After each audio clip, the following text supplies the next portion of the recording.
হাদির খুনি ফয়সাল সে নাকি নির্দোষ। তো ভিডিওটা আপনারা সম্পূর্ণ দেখেন, তারপরে কিছু বলতেছি। জি, আমি ফয়সাল করিম মাসুদ।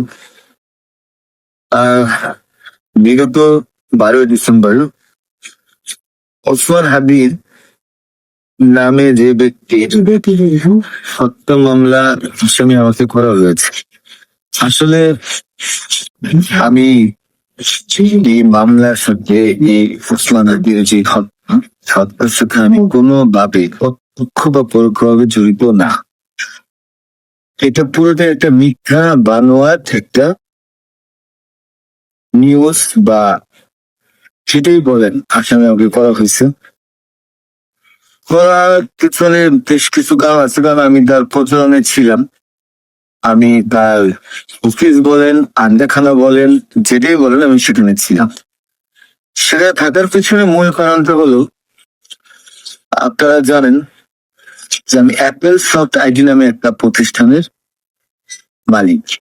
বিগত 10